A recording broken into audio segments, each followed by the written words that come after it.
à maman, si tu veux que maman t'aime, il faut que tu fasses ceci, que tu fasses cela.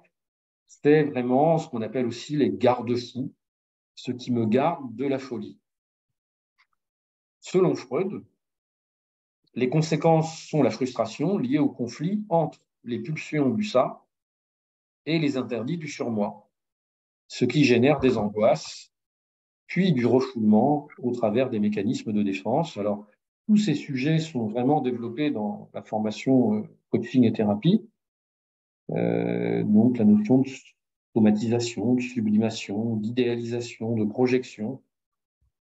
Par exemple, la sublimation, j'ai la compulsion de découper des gens en morceaux. Je deviens chirurgien et je peux le faire en étant bien rémunéré, etc. Il y en a tout un tas d'autres. Qu'est-ce que Jung va apporter là-dedans? Jung et Freud, au départ, sont très amis. Et Jung se dit, la proposition de Freud est intéressante, mais j'ai le sentiment qu'il n'y a pas que ça, que ce n'est pas complet, et que ça ne se limite pas à cela. Et il va mettre en évidence le processus d'individuation. Mais d'abord, avant de passer à l'individuation, il va d'abord falloir s'individualiser. Et s'individualiser, ça va être de me vivre séparé, qui va me permettre de survivre à la folie, car au départ, l'enfant est dans une forme de captation, il est comme une éponge, et il ne fait pas la différence entre le corps de sa mère et le sien, et entre les pensées de sa mère et les siennes, car il capte les pensées de sa mère et ça se mélange dans sa tête, ce qui donne une forme de schizophrénie. Et l'enfant va s'individualiser, il va se vivre séparé, et on dit que le père, d'ailleurs, donne la naissance psychologique, car il est ce qu'on appelle le tiers séparateur. Et c'est lui qui va séparer, qui va permettre à l'enfant de se vivre individualisé, c'est-à-dire se vivant séparé, avec un corps différent de sa mère. Suite à ça, l'enfant va s'identifier à son ego, donc ce qu'on a vu, le moi, le surmoi, le ça, tout ce système qui interfère, car en plus, l'inconscient collectif vibre dans une dimension clivée et paranoïde. C'est-à-dire que le monde est dangereux et surtout, le monde ne reconnaît pas ce que Jung appelle le soi, l'âme, qui est un continuum de conscience présent au-delà du temps, dont nous avons perdu la conscience dans les premiers mois de notre vie, par souci de cohérence. C'est-à-dire que pour Jung, nous avons une âme qu'il appelle le soi, et que nous ne sommes pas notre ego. Et donc le processus d'individuation, lui, il va se dérouler en 3 étapes. La première étape, c'est que je prends conscience que j'ai un ego. Ensuite, je ne m'identifie plus à lui. Je prends conscience qu'il y a une autre instance qu'on peut appeler le fait de se mettre en observateur. Et je peux accueillir et transcender l'ego en me rendant compte que c'est le meilleur outil que j'ai trouvé pour m'adapter au monde. C'est-à-dire, l'ego n'est pas mon ennemi, mais ce n'est pas qui je suis. Je l'ai, un peu comme une peau psychologique.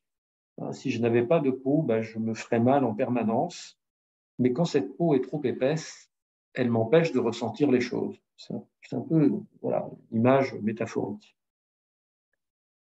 Pour Jung, l'ombre est ce qui est refoulé dans l'inconscient. Une partie est individuelle et une autre est collective, constituant un aspect de l'inconscient collectif. Donc c'est lui qui aussi le premier va parler de l'inconscient collectif qui serait la somme des inconscients. Alors n'hésitez pas à poser des questions dans le chat. À la fois Muriel et Laurence ont la possibilité de m'interrompre. Par contre, si vous m'interrompez, je pense qu'il vaut mieux que vous m'interrompiez directement, car au niveau, peut-être que je mette que j'affiche. Voilà, là je vous vois. Ça devrait être mieux. Alors, dans l'apport de Jung, on le voit, il y a une partie individuelle et une partie collective.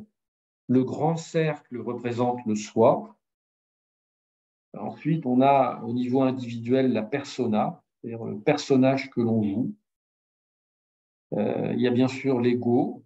Dans l'ego, il y a une partie qui est visible, une partie qui ne l'est pas. On peut faire des liens avec la fenêtre de Johari pour ceux qui ont fait la formation. Et dans l'ombre, il y a la dimension masculine et féminine que souvent je vais prendre de mes parents. Mais qu'on soit sexué en tant que corps, évidemment, on a tous un sexe. Par contre, on peut avoir une dimension masculine et féminine. Et aujourd'hui, les jeunes générations, d'ailleurs, l'ont bien compris, car certains se positionnent comme non-genrés. Ils ont un sexe, mais ils ont bien compris qu'ils ne sont pas genrés, au sens c'est pas parce que je suis un homme que je n'ai qu'une dimension masculine, vice-versa, si je suis une femme. Et donc, ce qui est intéressant déjà dans l'apport de Jung, c'est qu'on voit que dans l'ombre, et y compris dans le soi, il y a une partie individuelle et une partie collective, et ces parties ne sont pas séparées par une frontière, par un mur, c'est en lien. Et c'est là que beaucoup de choses peuvent se jouer.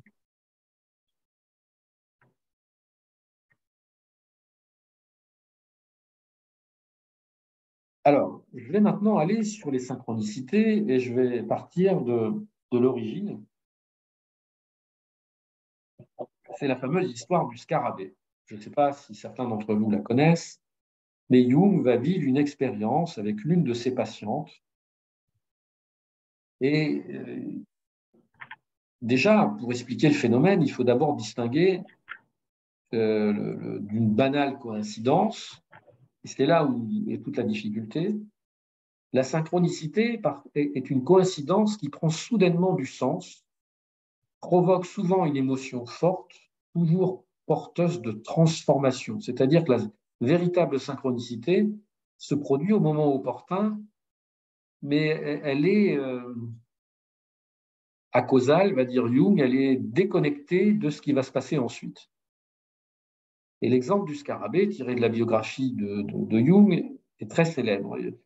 Jung est en consultation avec une patiente très rationnelle qui lui raconte un rêve dans lequel elle reçoit un bijou en forme de scarabée. Au même instant, un scarabée se cogne à la fenêtre. Jung prend l'insecte et le dépose sur la table. Et là, cette femme euh, va être touchée par ce qui va se passer. Ça aurait été une coïncidence banale si la patiente ne s'était pas laissée déstabiliser émotionnellement.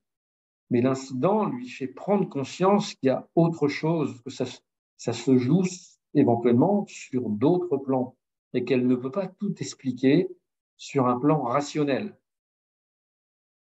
Et cet incident, qui n'entre pas dans son cadre rationnel de compréhension du monde, lui permet de s'ouvrir à une autre dimension qui va complètement la transformer, qui est plus symbolique de l'expérience humaine.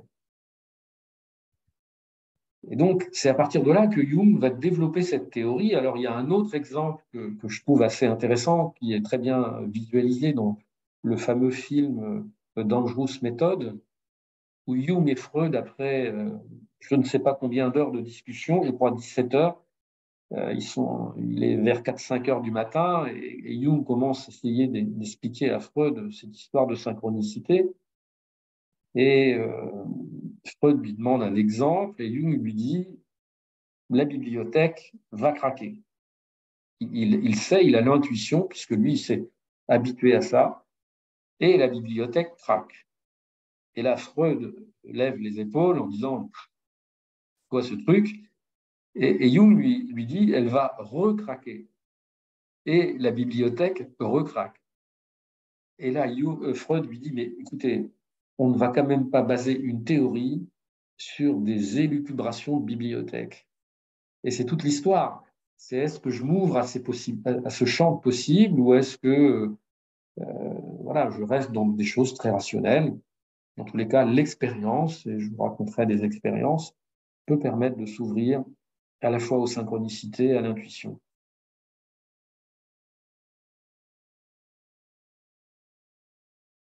N'hésitez pas à poser des questions si vous en avez.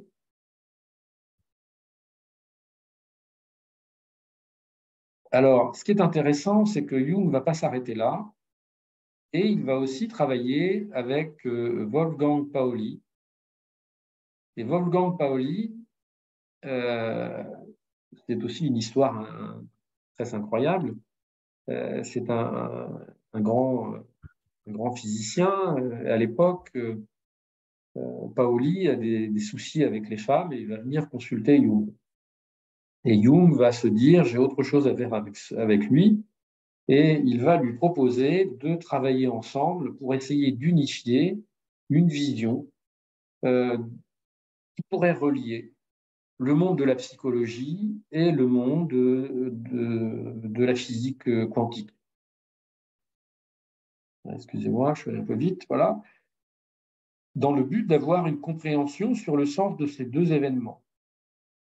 Alors déjà, le phénomène de synchronicité est caractérisé par une coïncidence signifiante qui apparaît entre un état mental, qui est subjectif, et un événement qui apparaît dans le monde extérieur, objectif.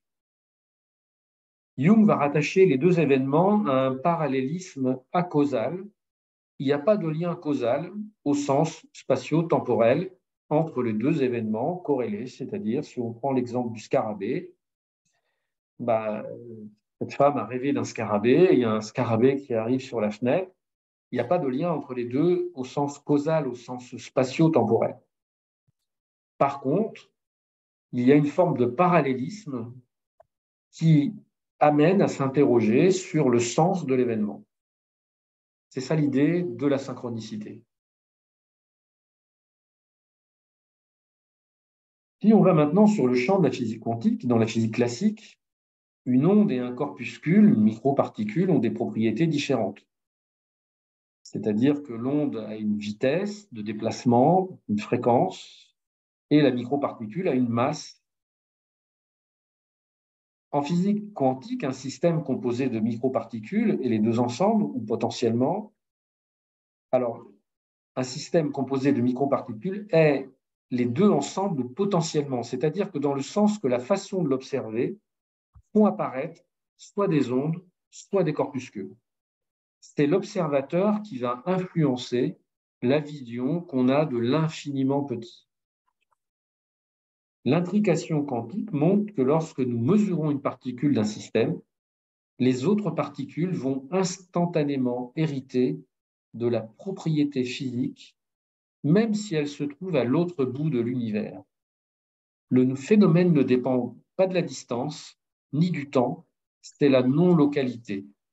L'idée que Jung et Pauli vont avoir en termes d'intuition, c'est que si toutes les particules de l'univers sont interdépendantes, interreliées, tout interagit sur tout.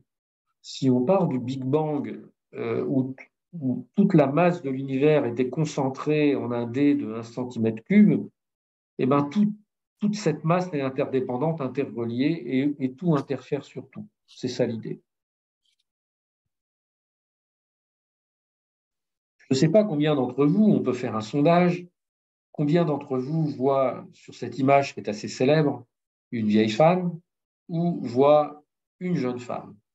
C'est les deux en même temps. Mais notre cerveau, notre façon d'observer, et ce n'est pas seulement notre cerveau, c'est à mon avis influencé par bien d'autres choses, vont d'abord voir peut-être une vieille femme, peut-être une jeune femme, pourtant elle est les deux simultanément. C'est la conscience de l'observateur qui va influencer l'expérience. Et vous pouvez vous souvenir, si vous avez des frères et sœurs et vécu des événements marquants, de vous rappeler d'un événement et d'en parler avec frères et sœurs et de vous rendre compte que personne n'a vécu en général l'événement de la même façon. Hein, on a tous une vision subjective de ce qui s'est passé, rarement une vision objective. Question. Oui. Nous avons une question de Nadine. Alors, je dis Nadine Savary parce que sur le volume de présent, en fait, il y a peut-être d'autres Nadine. Donc, je précise. Nadine, en fait, demande est-ce que la loi d'attraction aurait sa place? Alors, je crois qu'elle fait référence à ton développé sur les synchronicités. Complètement. La loi d'attraction est reliée. Alors, la loi d'attraction, c'est assez complexe d'en parler parce qu'il faudrait bien la définir, mais absolument, la loi d'attraction se place dans ce champ. Et ce qui est intéressant, enfin, en tous les cas, c'est de distinguer la loi d'attraction des croyances. Car la loi d'attraction, elle est plutôt dans une vision positive et consciente du monde, où je vais attirer positivement des situations, alors que les croyances vont plutôt me faire vivre des expériences reliées à mes croyances. C'est-à-dire que si j'ai la croyance que le monde est dur et que globalement je vais vivre une vie précaire, je risque de faire cette expérience parce que ça va me confirmer ma croyance. Alors que dans la loi d'attraction, je vais être plutôt dans une vision positive du monde et être dans une forme de, je dirais, de prière, de confiance que le monde veut le meilleur pour moi. Et à partir du moment où je manifeste mon désir, il y a de bonnes chances qu'il apparaisse. Mais on va revenir là-dessus. Merci en tous les cas à Nadine pour sa question. Alors, la synchronicité, c'est une expérience personnelle qui est subjective, elle se produit dans l'instant présent, elle est plus souvent liée à des émotions, reliées à l'amour, l'amitié, la jalousie, des émotions intimes, on va dire, qui sont reliées à notre intimité et au sens de la vie. Elle nous donne des informations sur la façon d'agir, ensuite libre à nous de choisir le chemin proposé. Toute la difficulté va être de percevoir qu'il y a là une synchronicité qui me propose un chemin. Et c'est de cela dont on va parler ce soir, d'essayer de distinguer les synchronicités de celles qui n'en sont pas. Les synchronicités ne sont jamais proposées par l'ego, mais par le soi, qui est relié au grand soi, c'est-à-dire l'âme du monde, qui est interconnecté. Vivre pleinement la synchronicité, c'est vivre l'instant présent et être synchronisé avec le monde qui nous entoure. Mais, comme le dit très bien le Dalai Lama, se laisser guider par la synchronicité et ne laisse pas les attentes entraver mon chemin. C'est-à-dire que globalement, on pourrait, une fois qu'on a compris le concept de synchronicité intellectuellement et qu'on est toujours dans des attentes, on va essayer de voir des synchronicités partout. Et je me suis fait moi-même bien piéger par cela. Je vous en parlerai un petit peu plus loin, d'arriver à distinguer ce qui est véritablement une synchronicité de ce qui est plutôt relié à des attentes de l'ego. Et c'est là toute la difficulté.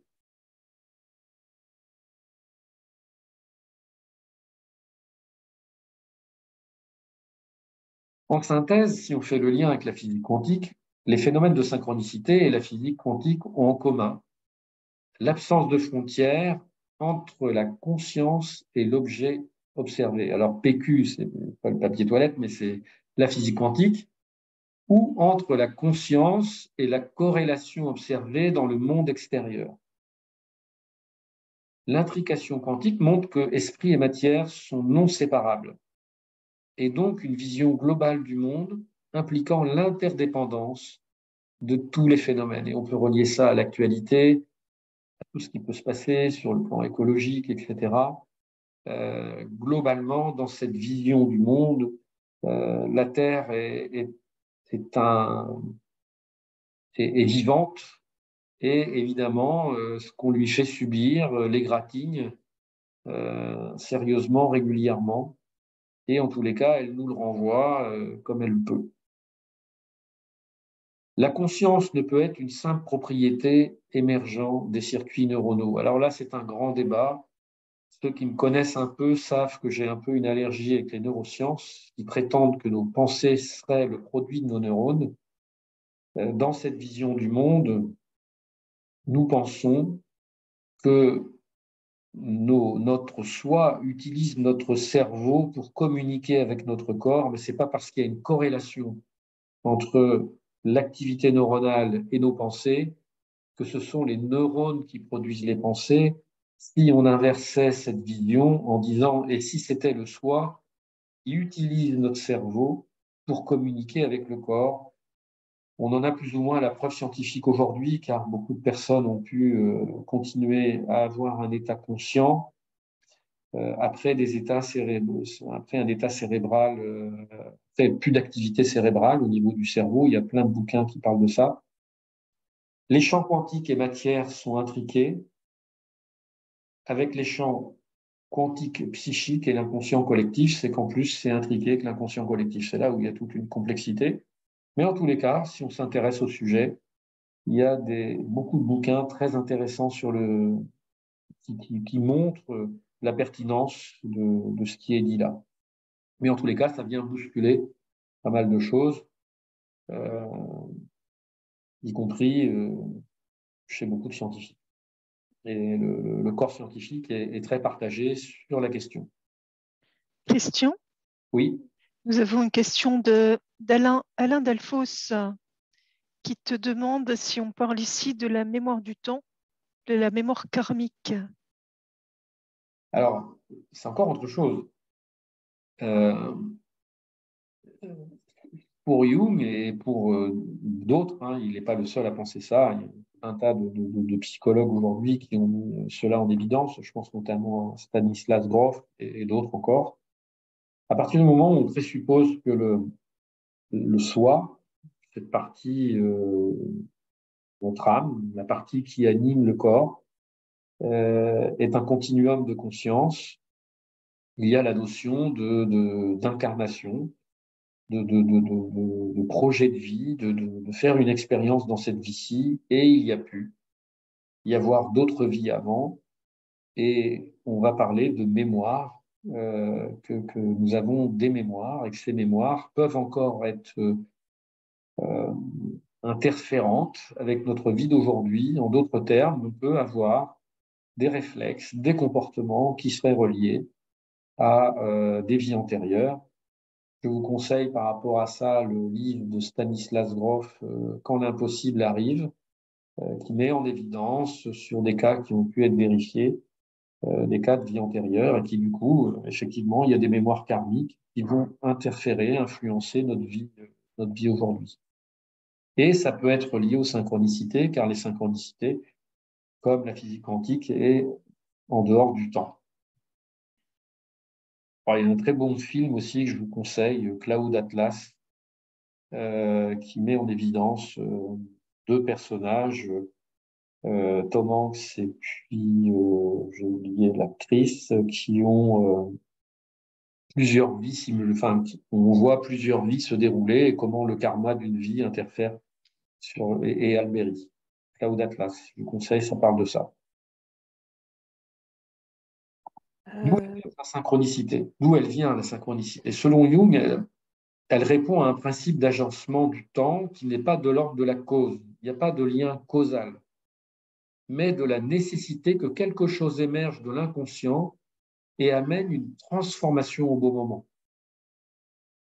Elle s'inscrit dans la dynamique de ce qu'il appelle le processus d'individuation. Nous sommes des êtres qui tendent à exprimer le maximum de ce que l'on est, à exister de manière singulière. C'est-à-dire que globalement, il y a des événements qui vont se produire dans nos vies qui vont nous permettre de sortir de l'ego, car n'oublions pas que l'ego, ça a été la façon de s'adapter au monde et que le monde vibre globalement dans la peur, dans des énergies quand même assez basses, qu'il faut gagner sa vie, que le monde est dangereux, etc. Et donc, globalement, des événements vont arriver dans nos vies pour nous faire bouger, en tous les cas, nous faire évoluer sur un plan psychologique et sur un plan spirituel, car ça se passe sur le champ spirituel. Et on va définir la différence un petit peu plus loin entre la spiritualité et la religion. Elle répond à une énergie du cosmos, de l'âme du monde, il appelle ça l'anima mundi, et on peut appeler aussi ça la kasha dans le monde, dans la philosophie indienne, qui agit comme un principe organisateur dans le chaos de la psyché que Jung appelle le soi. Donc, globalement, il y a l'inconscient individuel, l'inconscient collectif, et tout ça est interdépendant. Pour comprendre la portée d'une synchronicité potentielle dans sa vie, je conseille aux gens d'accepter de se laisser déstabiliser, de ne pas comprendre tout de suite, puis de faire confiance à leur intuition et à ce qu'elle les pousse à faire ensuite. On va voir qu'il y a des événements, on se dit, mais qu'est-ce qui se passe? Qu'est-ce qui m'arrive? Pourquoi je vis ça maintenant? Et en laissant se dérouler l'expérience, la magie, c'est-à-dire l'âme peut agir, et là, il peut y avoir de très bonnes surprises par la suite. Christian, Oui, nous avons une réaction en fait de Régine concernant les neurosciences. oui, Et Régine nous dit les neurones ne sont pas tous associés à nos pensées mentales. Si on parle des neurones situés dans notre cœur, qu'en penses-tu? absolument. Déjà, par rapport aux neurosciences, on a découvert qu'il existe des neurones dans le cœur, 40 000, et il en existe aussi dans les intestins. Et nos émotions, par exemple, sont plus en lien, enfin, quand on observe sur un plan électrique l'activation de ces neurones, quand une émotion surgit, ce sont d'abord les neurones des intestins qui sont actifs les premiers. Et il y a aussi, bien sûr, les neurones du cœur et les neurones du cerveau. L'idée, c'est de se dire, est-ce que ce sont les neurones qui produisent ou est-ce que notre soi, cette partie continuum de conscience, utilise les neurones pour interagir avec le corps? Moi, et vous avez le droit de ne pas être d'accord avec ce que je propose, surtout, mais en tous les cas, je pense que c'est l'inverse. C'est-à-dire, je pense que c'est notre soi qui utilise tous ces neurones pour communiquer, aussi bien avec le cœur, le cerveau, les intestins, et du coup, globalement, communiquer avec notre corps. Donc, c'est un sujet assez vaste et qui pourrait faire l'objet d'un webinaire entier. Mais en tous les cas, on peut se poser la question. On peut se poser la question, est-ce que c'est l'un qui produit l'autre ou l'autre qui utilise donc le soi qui utilise les neurones pour communiquer avec le corps? Je pense que c'est plutôt cette version-là, car en plus, il n'y a pas que des neurones dans le cerveau, mais il y en a aussi dans le cœur et effectivement dans les intestins. Alors, j'étais arrivé ici. Pardon, il y a aussi une autre demande, donc une proposition. Est-ce que c'est ce qu'on appelle aujourd'hui l'épigénétique? Alors, Ça, c'est l'épigénétique, Anne-Laure qui, j'avoue que je ne saurais pas répondre à cette question, vu que je ne sais pas tout à fait de quoi il s'agit que l'épigénétique. Joker. Joker. Et une autre demande aussi, quels sont les liens entre la synchronicité et l'art de la gratitude? De Tante Elie Rama. On va le voir un petit peu plus loin, mais en tous les cas, quand on a véritablement la conscience d'une synchronicité, on va développer l'art de la gratitude. Car on prend conscience qu'on ne peut pas contrôler le monde autour de soi, mais qu'on peut juste remercier. Donc effectivement, d'être dans la capacité à accueillir des synchronicités, c'est d'être dans la gratitude, globalement.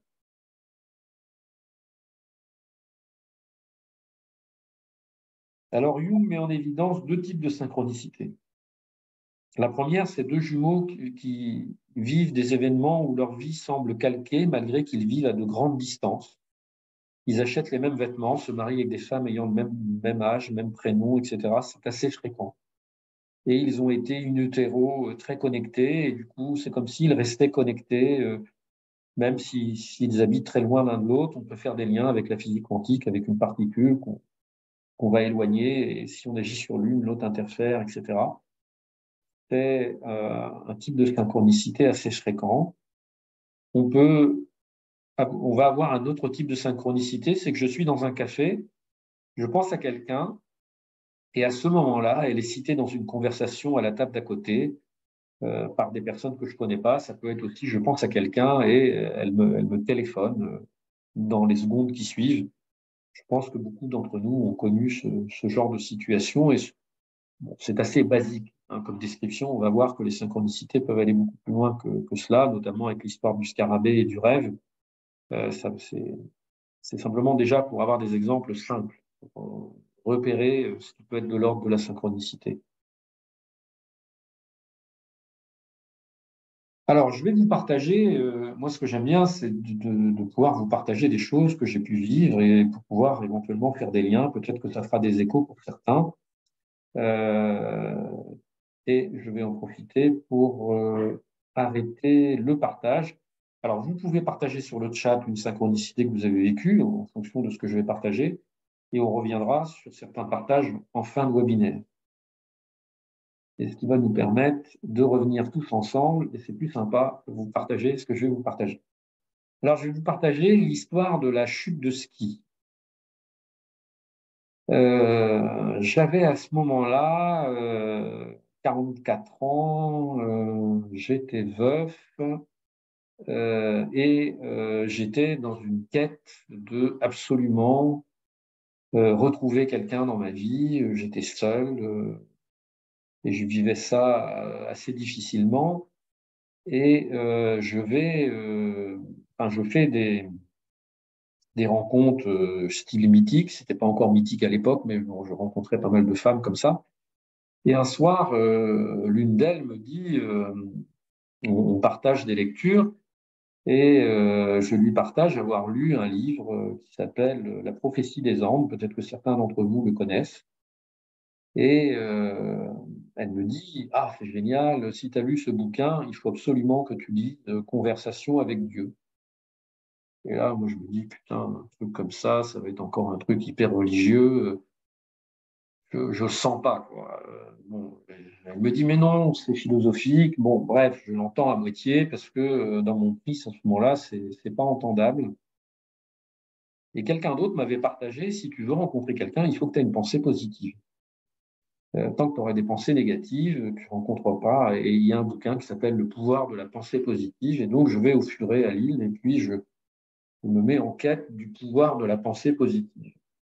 J'arrive, je trouve le bouquin et à côté, je vois des piles, mais je dis bien des piles de conversations avec Dieu.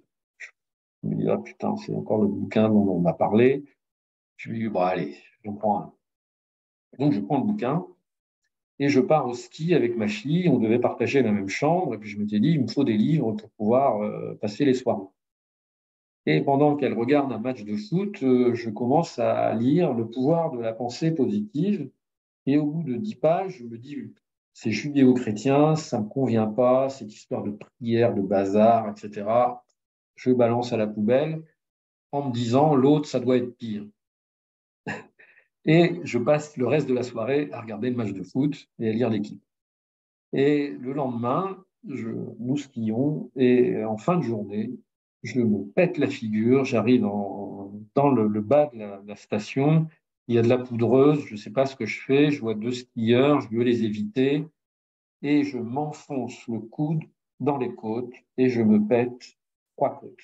3 côtes pétées, je reste 2 minutes, 3 minutes inanimé. Bref, c'est violent.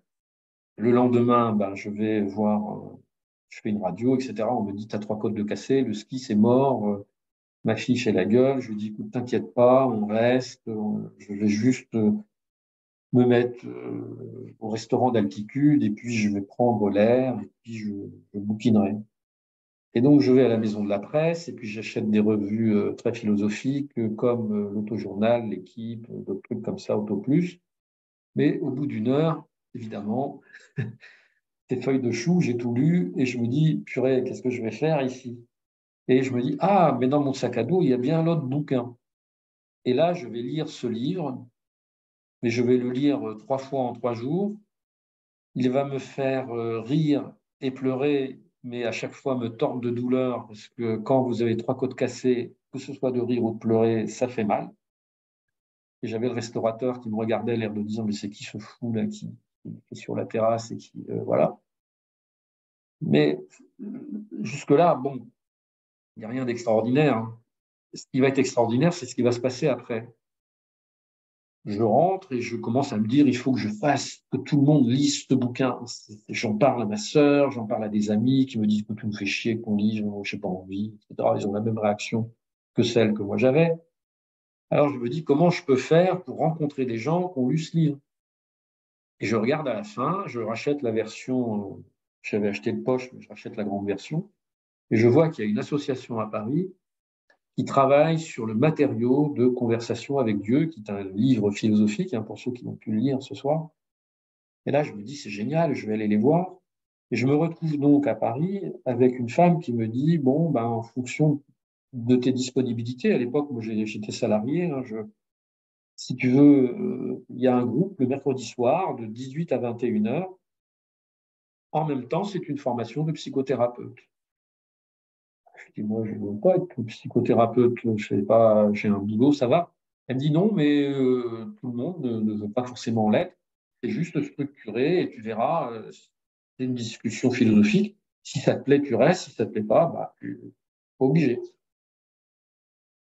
Et en fait, je vais me rendre compte que j'arrive à suivre. Je suis entouré de médecins, de psychiatres, d'infirmières, de psychologues. Et puis moi, je suis un ingénieur lillois à Paris qui vient tous les mercredis. Et je vais faire cette formation durant 5 ans. Et ça va transformer ma vie parce que je vais devenir psychothérapeute. Je vais rencontrer le chemin de Coaching Ways. Et ce bouquin et cette chute de ski où je vais me péter 3 côtes va complètement transformer ma vie. Il va m'amener des réponses à la quête de sens dans laquelle j'étais. Voilà. Ça, c'est une synchronicité. C'est une synchronicité qui a fait que quand je me suis retrouvé au restaurant d'altitude, je me suis quand même dit, il y a bien le bouquin. Quand je me suis retrouvé au furet, que j'en ai vu une pile, alors le titre du livre, c'est Conversation avec Dieu de Neale Donald Walsch. Et c'est un livre philosophique et très intéressant dans la mesure où la personne parle au présent et elle communique avec ce qu'on pourrait appeler une entité divine qui lui répond. Mais ce qui est intéressant dans le bouquin, c'est là où il est philosophique, il dit le plus intéressant, c'est pas qui répond, mais qui parle. C'est-à-dire que dans cette vision de Jung, la personne qui s'exprime, qui pose la question, il n'y a pas de séparation entre le divin. C'est-à-dire que pour Jung, nous sommes une expression divine et que nous sommes autant divins que celui qui peut potentiellement répondre. C'est ça l'idée. C'est-à-dire qu'on peut retrouver le soi, c'est une expression divine en nous. Et donc le divin, il n'est pas à l'extérieur, il est à l'intérieur de chacun. Donc voilà pour un premier partage sur une synchronicité qui va m'amener, qui va complètement transformer ma vie. À joie de Sylvie, à tout le monde. Merci Sylvie pour ton partage. Effectivement, c'est génial. Alors je vais retourner sur mon partage d'écran. Voilà. Et on va avancer maintenant. Maintenant, on va aller de l'intellect à l'intuition. C'est-à-dire le discernement, la voie de l'âme, c'est d'intégrer la différence entre l'intuition et la captation des formes pensées venant de l'autre. C'est-à-dire qu'on peut, par moment, dans certaines situations et aussi en fonction de son profil psychologique, être resté dans une forme de fusion, une forme d'éponge. Alors, dans les profils psychologiques des psychoses, hein, ceux qui sont à la fois schizophrènes ou parano, mais même dans les états limites, comme les borderline, ce sont des personnes qu'on va dire très intuitives parce qu'elles ont même la capacité parfois à percevoir nos pensées. Mais dans ces cas-là, il ne s'agit pas d'intuition, mais de captation. Il nous reste de la fusion avec maman que nous allons tenter de reproduire dans une relation amoureuse notamment. Et vous allez rencontrer dans la vie des personnes qui vont vous dire, moi je suis comme une éponge. Et donc quand je suis avec des gens qui ont des pensées négatives, ben, ça me plombe, etc. Car nous absorbons potentiellement l'énergie de l'autre, que ce soit les émotions, les pensées. L'intuition, au contraire, nous vient de l'intérieur sans passer par le mental. mais en l'incluant. C'est-à-dire que le mental va me permettre de comprendre qu'est-ce que cette intuition vient me dire. C'est une vibration très forte qui s'impose sans raison rationnelle. Elle se situe dans le temps vertical, ce qu'on appelle en coaching, dans l'instant présent. Et quand on est connecté dans l'instant présent en tant que coach, on peut avoir des questions qui nous viennent et parfois on a même l'impression de parler sans avoir mentalement visualisé, en tous les cas intellectualisé la pensée. On se dit mais pourquoi je pose cette question? On la pose et puis elle fait bouche. Et ça, c'est de l'intuition. C'est ce qu'on appelle aussi des impétus. Je vous en parlerai un petit peu plus loin, ce qui a pu m'arriver parfois en thérapie. Jung dit la science est le meilleur outil de l'intellect occidental. Le monde orange, ceux qui connaissent la spirale dynamique, mais il n'est pas le chef d'orchestre. Et c'est ça qui est intéressant, c'est-à-dire qu'il peut être au service.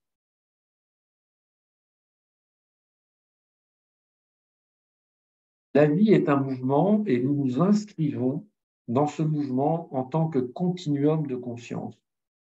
Si je m'identifie au psychologique, je lutte contre la mort et je reste dans la survie, car le monde autour de nous vit dans le fait que le monde est dangereux et on est dans quelque chose d'une forme de fatalité par rapport à la mort, mais en tous les cas qui est vu comme quelque chose d'absurde la plupart du temps.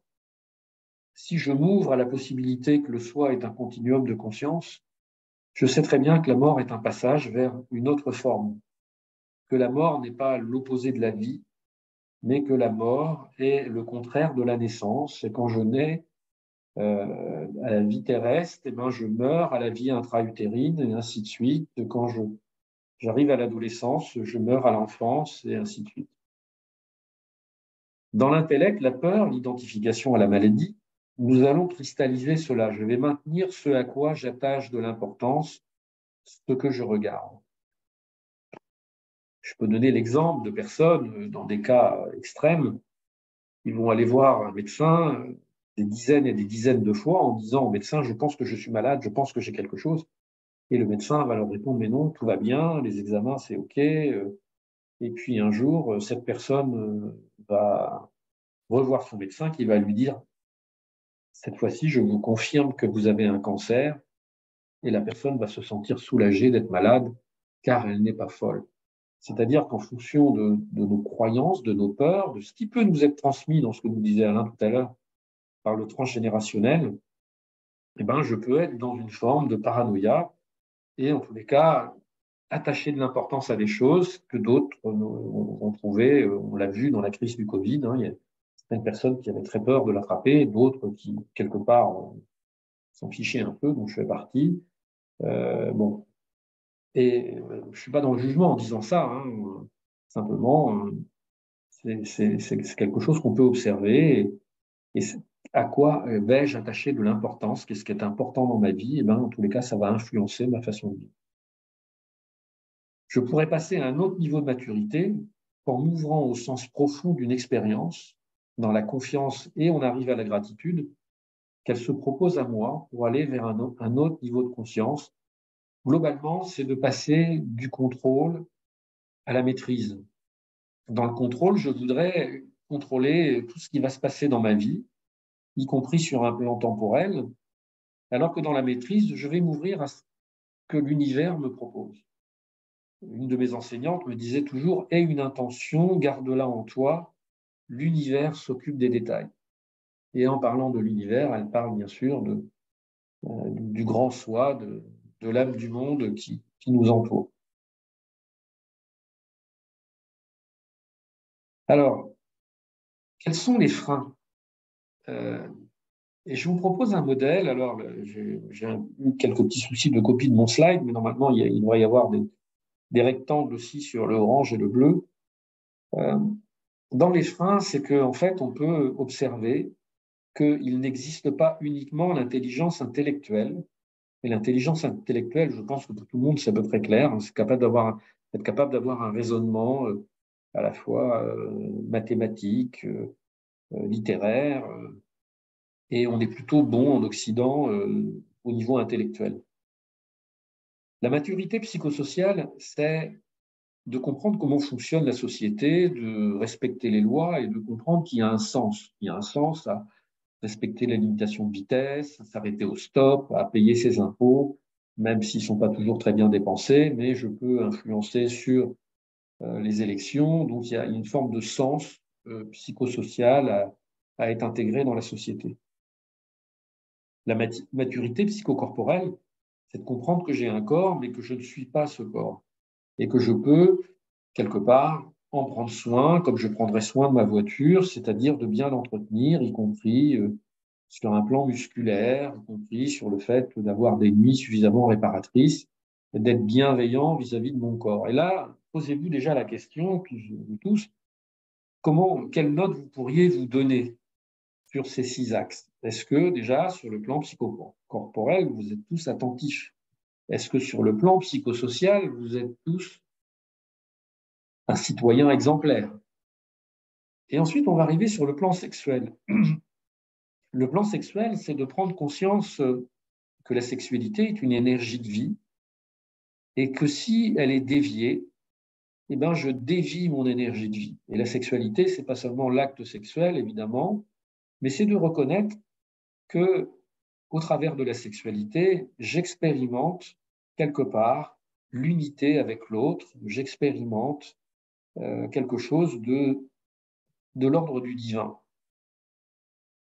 Le psycho-affectif, c'est de ne pas être dépendant affectivement de l'amour de quelqu'un d'autre, mais d'être capable de se donner suffisamment à soi-même. Et si j'ai la chance de rencontrer quelqu'un, je pourrais le partager. Mais je ne vais pas dépendre de quelqu'un d'autre pour être bien sur le plan affectif. Et enfin, le plan spirituel, c'est d'être lié au monde, d'être lié au tout, et d'avoir la conscience que je ne suis pas ce corps, que je ne suis pas le drame, le psychodrame que nous vivons, que tout ça est une pièce de théâtre et que je suis venu faire une expérience, mais que je suis bien au-delà de tout ça. Eh bien, les synchronicités et l'intuition se passent sur le champ de la maturité spirituelle. C'est sur le champ spirituel. Mais la spiritualité n'est pas quelque chose qu'on peut décrire, c'est plutôt quelque chose qu'on peut expérimenter dans la gratitude et la confiance qu'au-delà des apparences, la vie a un sens.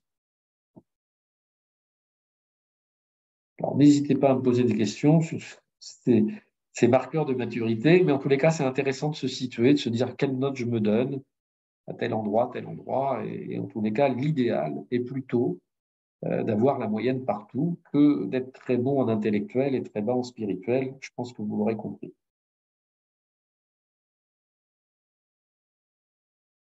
Je vais à nouveau vous partager quelques expériences. Et je vais vous partager, là, cette fois-ci, au niveau des freins. Et j'ai 3 histoires à vous raconter. L'histoire du manque et des attentes, Valentina, donc vous l'aurez compris, c'est sur le champ amoureux. Le coaching de Max, je pense que tout le monde ici, enfin j'espère, connaisse Max Melmans, qui va me coacher. Et puis, comment vérifier finalement pour être sûr que la petite voix qui vous arrive est véritablement la voix de l'intuition. Alors, l'idée, c'est de se libérer des attentes inconscientes et de s'ouvrir au champ des possibles. Vous pouvez partager vos expériences sur le chat et nous y reviendrons en fin de webinaire. Maintenant, je vais vous partager ces 3 expériences et du coup, je vais arrêter le partage des slides. Alors, la première expérience, j'en connais qui connaissent cette histoire parce que je leur ai partagé à l'époque. En fait, j'avais plus ou moins tout réussi dans ma vie puisque j'avais fait cette formation de psychothérapeute, j'avais fait Coaching Ways, j'avais ouvert l'école de psychothérapie que j'avais fait à Paris, à Lille. J'avais démarré finalement Coaching Ways, j'étais devenu mon rêve formateur, reconnu par mes pairs. Bref, j'avais tout. Sauf que quand je rentrais le soir chez moi, eh ben, ça m'arrivait régulièrement de m'endormir devant la télé après avoir bu une bouteille de vin, et puis je me réveillais à 3 heures du matin avec l'écran qui marchait encore, et puis là je me disais, purée, c'est quoi le sens? C'est quoi le sens de ma vie si je ne peux pas partager avec quelqu'un? J'étais toujours dans une forme de croyance et de dépendance affective en quelque sorte. Et puis, je m'étais pris pas mal de râteaux avec pas mal de femmes. J'avais même l'habitude de blaguer que mon abri de jardin était plein de râteaux, mais que bon, c'était pas grave. Et l'été de cette année-là, je décide une fois de plus de partir en Ukraine, à Kiev, rencontrer une nana que j'avais rencontrée sur le web et que visiblement on avait des accointances, ça pourrait peut-être le faire. Et je rencontre Valentina. Je passe une formidable soirée avec elle. Il y a vraiment quelque chose qui passe.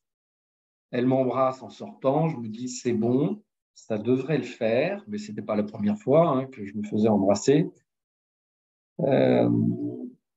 Je rentre à l'hôtel et je lisais un bouquin de Paulo Coelho. Je lis 2 pages et j'arrive à un endroit du bouquin où il est écrit « Son nom, c'est Valentina ». Je me dis « Putain, c'est pas possible, c'est une synchronicité. C'est sûr, c'est elle ».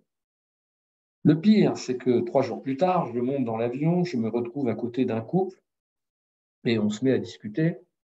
Et ils m'expliquent qu'ils sont journalistes et ils sont interloqués parce que j'étais toujours en train de lire le bouquin, de le terminer, de Paulo Coelho. Et ils me disent, c'est incroyable parce que nous l'avons reçu à Kiev, on l'a interviewé à la télé, et c'était bien sûr par rapport à son dernier livre que vous êtes en train de lire. Voilà, je me dis, c'est dingue, c'est juste un truc de fou. Là, si je ne vois pas le signal, il faut absolument que je m'accroche à cette femme parce que potentiellement c'est elle. J'étais à l'époque accompagné par une femme qui m'accompagne toujours. Si vous voulez ses coordonnées, je pourrais vous les donner, mais elle est un petit peu surchargée, qui est clairvoyante et qui m'accompagnait à l'époque. Et je lui raconte l'histoire et elle me dit, Christian, vis ton expérience avec cette personne, mais t'engage pas trop vite. Tu pourrais vite t'emmerder. Je crois qu'elle te fait pas vibrer au fond de toi et je ne pense pas que ce soit elle. On se revoit quelques temps plus tard à Barcelone et au bout d'une journée, j'en pouvais plus. Effectivement, c'était pas la bonne personne et je voyais des synchronicités là où il n'y en avait pas, car j'étais dans des attentes et je voulais absolument que ça fonctionne. Si ce n'est pas une synchronicité, ça ne va pas se confirmer dans les faits. Mais en tous les cas, la synchronicité, elle est quelque part beaucoup moins visible que celle que je voulais voir à ce moment-là.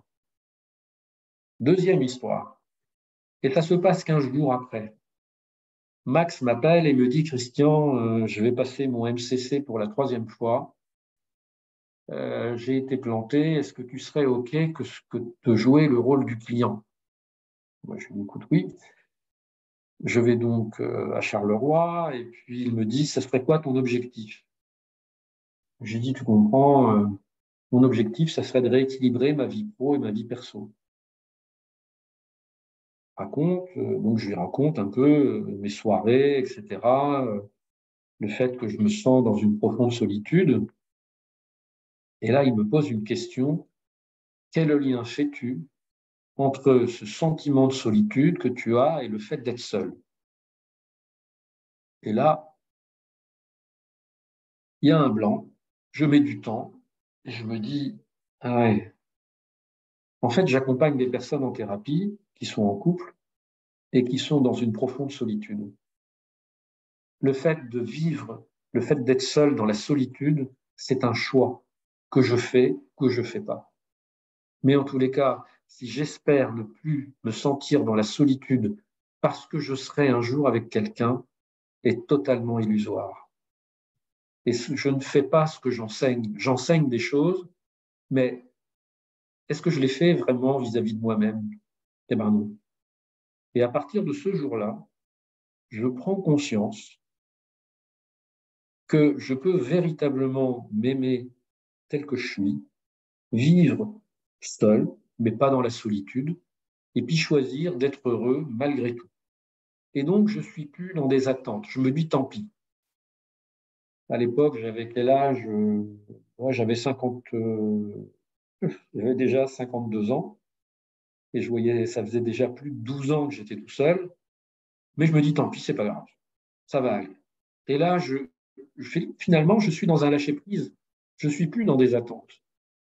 Et une femme avec qui je m'étais pris un râteau quelques mois plus tôt, va changer, va percevoir un changement d'énergie chez moi et elle va succomber à mes charmes, si je puis dire, alors que quelques mois plus tôt, je m'étais pris un râteau.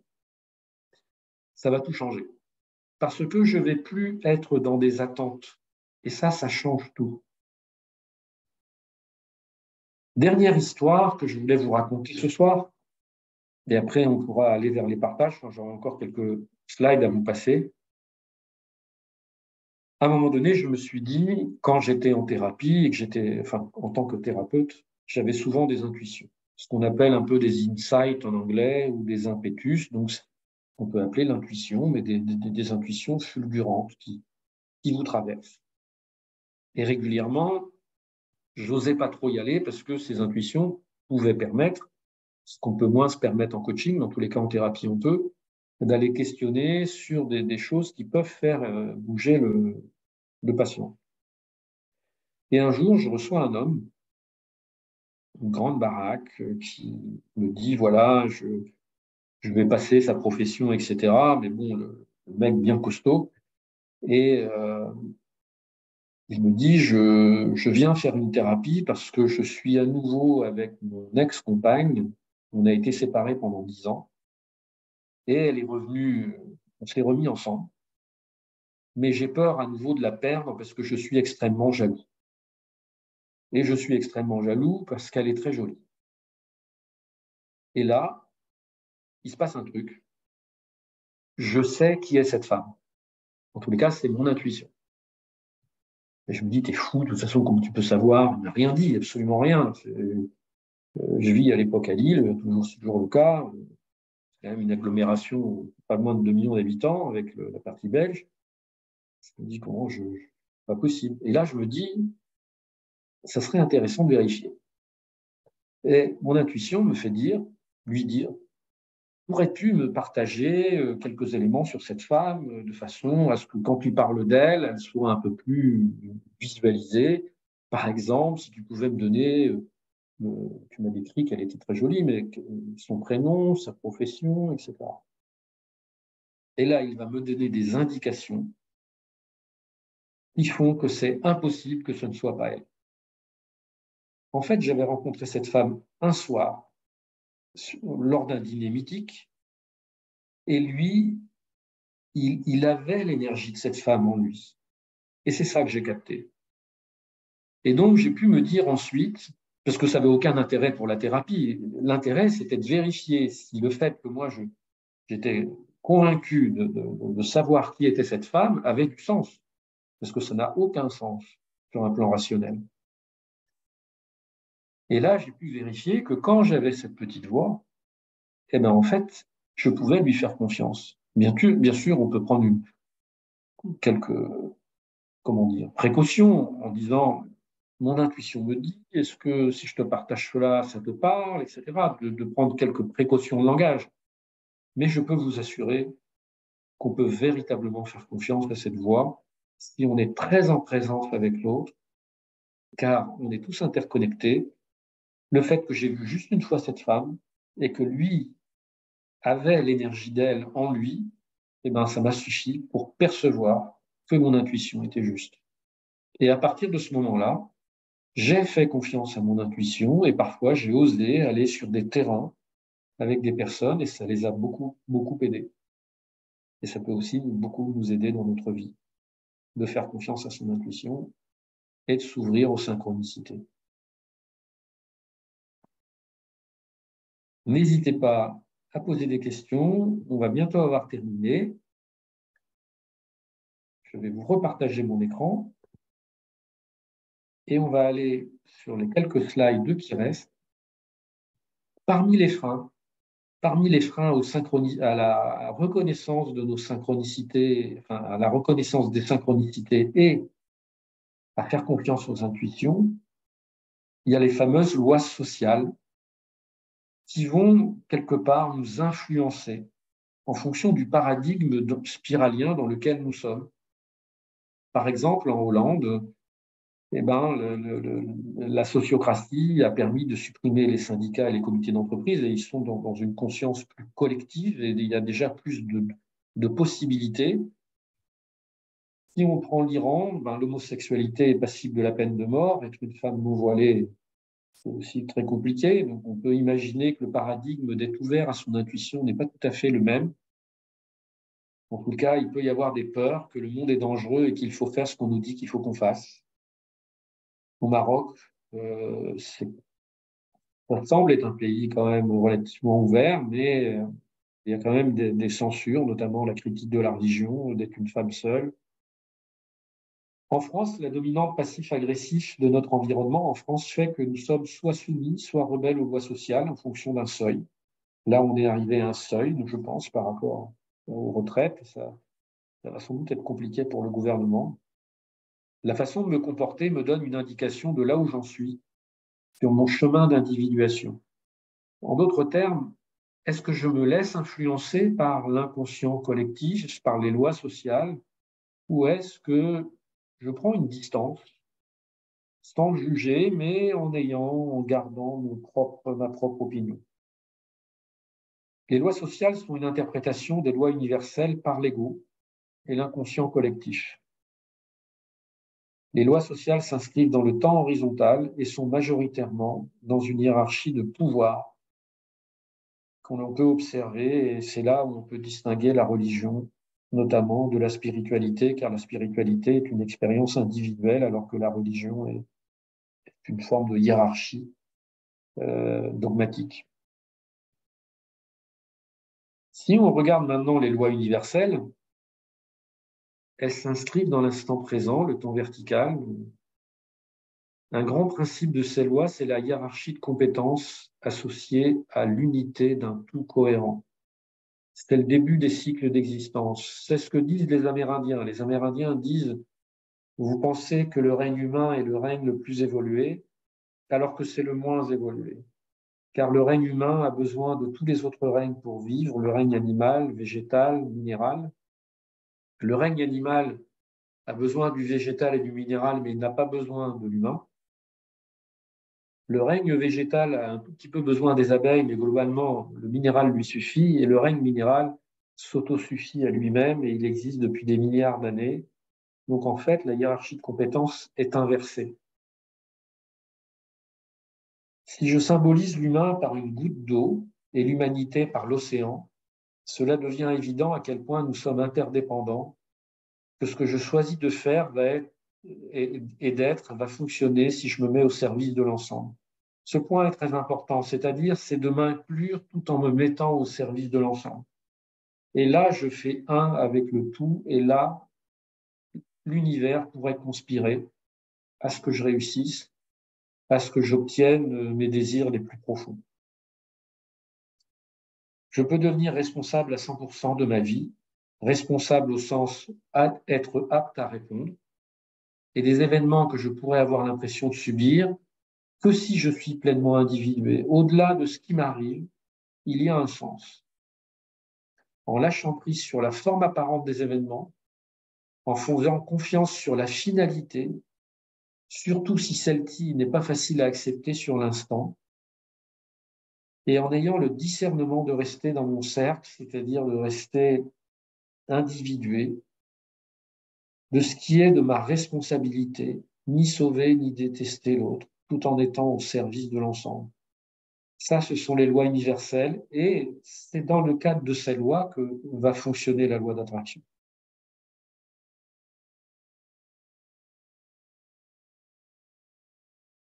Ce que je vous ai partagé ce soir, c'est en lien avec la formation coaching et thérapie.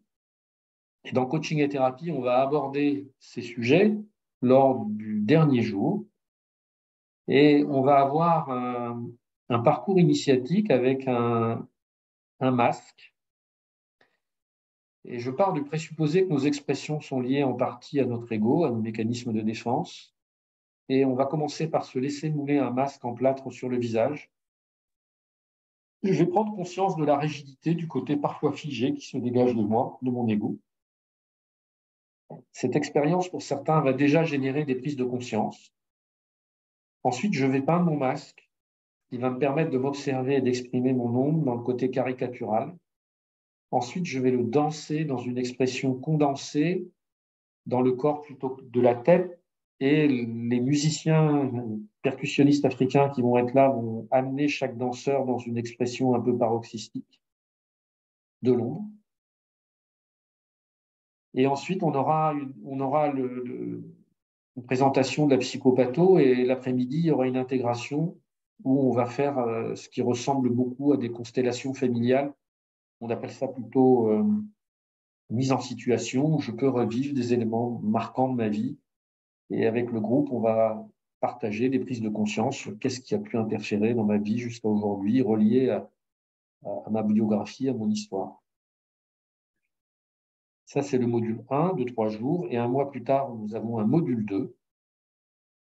Lors du module 2, je vais vivre symboliquement la mort en brûlant dans un rituel mon masque. Je choisis de laisser mourir ces parties de moi dont je n'ai plus besoin aujourd'hui. Je vais ensuite, lors d'un exercice très puissant, revivre ma naissance et faire des prises de conscience de l'origine de certains comportements, mécanismes de défense, addiction, car ça s'appuie sur la théorie que beaucoup de choses viennent de notre naissance. En tous les cas, on prit racine à ce moment-là. Je vais à nouveau danser, mais cette fois-ci sans masque, ma lumière, l'ombre étant apprivoisée. Et le dernier jour, on va aborder les synchronicités, la physique quantique, comment apprivoiser son intuition, ce que nous avons vu ce soir. Et lors de la dernière demi-journée d'intégration, je vais à nouveau partager en groupe les liens avec mon histoire de vie, la psychopatho et les synchronicités abordées le matin. Voici le programme de ces 2 fois 3 jours, sachant qu'on a une prochaine promotion à Lille du 12 au 17 mai et du 15 au 17 mai et du 12 au 14 juin. Et que si vous arrivez à constituer un groupe suffisant, je peux me déplacer comme je l'ai fait sur Aix-en-Provence en novembre et en janvier.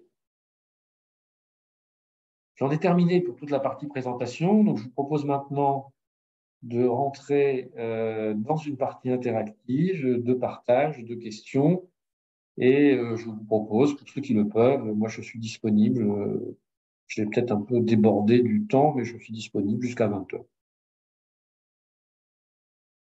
Vous êtes encore très nombreux, donc je pense que si vous avez des envies de partage, des questions à me poser, n'hésitez pas. Alors, il y a un certain nombre de personnes qui sont là ce soir.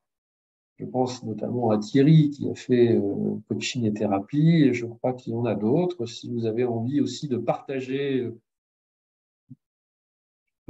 voilà, si vous avez envie de partager cette expérience de la formation, vous pouvez. Et j'invite à tous ceux qui posent une question d'ouvrir leur caméra, parce que c'est quand même plus sympa de vous voir que d'être juste derrière un nom ou un prénom. Alors, on a une question. Pardon, combien de personnes pour constituer un groupe pour la formation? L'idéal, 12. Pour avoir un groupe qui interfère suffisamment, 12 personnes, c'est bien. À Aix, ils n'étaient que 10, je l'ai quand même fait. Mais à l'idéal, 12. En général, je ne vais pas au-delà de 16 personnes, et entre 12 et 16, c'est la bonne quantité. Pour qu'il y ait suffisamment d'interaction et de partage. Et moi, je fais partie de cette promotion, Christian. Je te fais un petit coucou. Je voulais peut-être vous partager ce qu'on vient de vivre là sur Aix, puisqu'on a terminé il y a moins d'un mois de ça. Je crois qu'il y avait Sylvia aussi qui est dans l'audience. Là, j'ai vu qu'elle faisait partie de tous ceux qui écoutent ce soir. Quand j'avais participé à ce webinaire, il y avait vraiment cette transparence. Hein. J'ai vu que tu étais remercié à plusieurs reprises, Christian, ce soir pour tous ces partages. Que tu fais, ça se retrouve aussi au moment des modules. C'est hyper important pour créer en fait cette ambiance qui est nécessaire aussi à vivre ce parcours initiatique. Moi, j'avais été très, très motivée par la fameuse expérience du masque et tout ce qu'on pouvait en attendre et aussi cette expérimentation de la naissance. On l'a tous vécu en fait chacun à sa façon dans l'acceptation en fait totale dans le groupe. Tu as été capable aussi de beaucoup t'adapter à certains besoins qu'on avait. On t'a demandé à certains moments si on pouvait. On a fait des méditations qu'on t'avait réclamées et on a insisté sur certains points. Il y avait un apprentissage en fait qui a été flexible aussi de ta part, Christian, et ça a été super. La sécurité aussi qu'on a, les formations de Coaching Ways, pour moi, c'est un gage vraiment de sérieux. Et j'avais besoin pour faire cette expérience particulière dans le coaching et thérapie, de me sentir en confiance et en sécurité. C'est exactement ce que j'ai ressenti, ce qui a permis en fait de se lâcher prise et ce qui permet de cranter dans son développement personnel, parce que tout ce partage et ce vécu, en fait, c'est l'opportunité incroyable de faire des expériences extraordinaires qui sont, je pense, déterminantes en fait dans notre vie. Et comme tu partages ce soir certaines lectures, tu as partagé aussi tes expériences, ton vécu, des références de films. Et depuis qu'on a quitté le module 2, donc ça fait un mois, moi je sens… Alors déjà, il y a des choses que j'ai réutilisées en coaching. Ça, c'est important parce que c'est vrai que dans notre métier, c'est bien de se sentir aussi renforcé par un certain nombre d'apprentissages. Et c'est ce qui se fait chez Coaching Ways. Hein, ça passe par notre expérimentation. Et puis, c'est un cheminement en fait nouveau pour moi et qui continue à s'exercer. Donc, je peux que encourager ceux qui se sentent attirés par ce qui a été dit ce soir de faire l'expérience parce que c'est assez unique. Voilà ce que je voulais partager avec vous. Merci Isabelle. Merci. Je crois qu'il y a Thierry qui voulait aussi intervenir. Et ensuite, nous avons Thomas aussi qui a une question. Oui, je pense qu'Isabelle a dit beaucoup de choses. Je suis ravi qu'elle l'ait fait parce que moi, étant moi-même intervenant au sein de l'école, je suis forcément un peu jugé parti, donc je ne voulais pas parler en premier. Mais je rejoins cette idée que déjà le parcours Coaching Ways est une transformation, coaching thérapie en est une autre. Et j'adhère totalement à ce qu'a pu dire Isabelle sur tous les points. Je voulais simplement le compléter sur la partie coaching et dire à quel point ça m'a permis à moi, dans ma pratique, de libérer voilà, et de lever des freins et dans le partage, grâce à toi, Christian, et ta façon de partager, mais aussi dans les ateliers, notamment celui du masque, qui est assez libératoire. Même si la danse et les autres aussi, mais voilà. Et donc, si vous êtes dans cette pratique du coaching et que vous pensez avoir peut-être atteint certaines limites, en tous les cas, ce parcours peut vous aider à les dépasser. Merci Thierry. Alors, deux questions. Bonjour, existe-t-il une classification des différentes synchronicités? Par exemple, tomber sur un livre, est-ce une synchronicité différente de recevoir un message inattendu? Ouais. Globalement, il y a deux types de synchronicité. Il faudrait aller sur décrire les situations. Mais globalement, ce n'est pas le plus important. Le plus important, c'est d'identifier qu'il y a une synchronicité qui vient nous chercher. Et la puissance qu'elle va amener dans notre vie. Hein. Donc, vouloir les classer, c'est peut-être encore aller un peu sur le mental. Il y en aurait qui seraient plus importantes que d'autres. En tous les cas, la bonne synchronicité arrive au bon moment. La gratitude, c'est justement de ne pas être dans une forme de classement. Ça n'engage que moi. Et une autre question aussi concernant l'éventualité d'un module 3. Alors, il y a un module 3 qui a été fait une fois justement par la personne dont je vous parlais tout à l'heure, qui est clairvoyante, médium, et dont l'objectif c'est le dialogue avec les pierres. Donc, c'est un exercice, un module initiatique qu'on fait en forêt, et au travers d'une pierre qu'on va trouver, on va pouvoir apprivoiser son intuition. Ça peut paraître un peu barré, mais ça fonctionne assez bien. Pour l'instant, j'ai pas réussi à convaincre, elle s'appelle Isabelle, de revenir faire un module, mais c'est pas impossible. Il faut aussi la constituer un groupe d'une dizaine de personnes et on pourrait l'envisager. Bon, c'est plus un problème d'organisation, mais je pense qu'on pourra le refaire.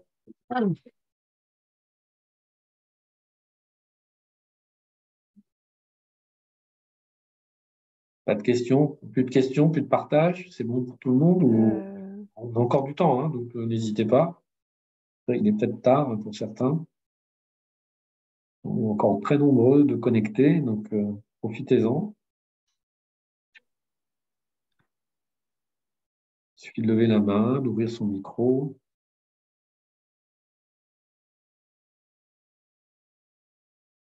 En tout cas, moi, je tiens à vous remercier d'être aussi nombreux là ce soir. Ça me touche vraiment beaucoup. J'ai partagé, Christian, la plaquette de la prochaine session. Très bien. Très bien. Bon, je pense que sans doute c'est le temps de se séparer. Je vois qu'il y a des personnes qui écrivent, mais c'est peut-être...